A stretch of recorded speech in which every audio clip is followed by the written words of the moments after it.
Kisah ini menceritakan percakapan iblis dengan Buddha mengenai kesaktian Buddha merubah gunung menjadi emas. Pada suatu ketika, Sang Buddha sedang menetap di kota Kosala, di sebuah hutan kecil di wilayah Himalaya.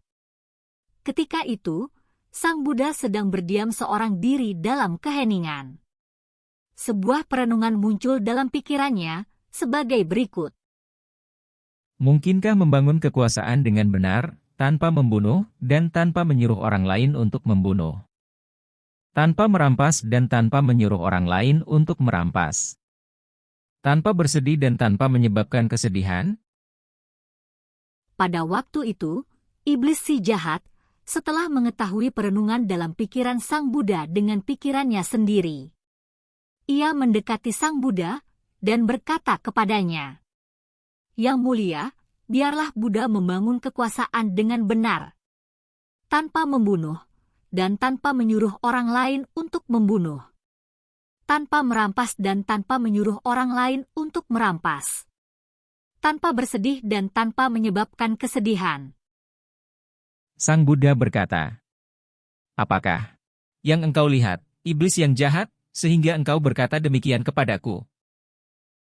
Iblis melanjutkan, "Yang mulia, Buddha telah mengembangkan dan melatih 4 landasan kekuatan batin, menjadikannya kendaraan, menjadikannya pondasi, menstabilkannya, melatih dirinya di dalamnya, dan berhasil menyempurnakannya.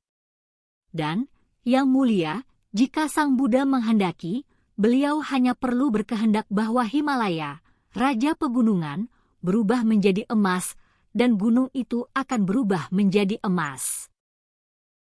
Sang Buddha menjawab, "Jika ada gunung terbuat dari emas, terbuat seluruhnya dari emas padat, bahkan 2 kali besarnya tidak akan cukup untuk 1 orang."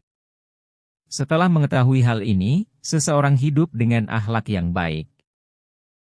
Setelah melihat asal mula penderitaan, bagaimana mungkin seseorang masih mengejar kenikmatan indria yang bersifat duniawi? Setelah mengetahui belenggu sebagai suatu ikatan di dunia ini, seseorang harus berlatih melepas belenggu ini. Kemudian, iblis si jahat menyadari, Sang Buddha mengenaliku, yang sempurna mengenaliku, merasa sedih dan kecewa, si iblis lenyap dari tempat itu. Kisah ini diceritakan di dalam Samyutta Nikaya bagian keempat bab 20.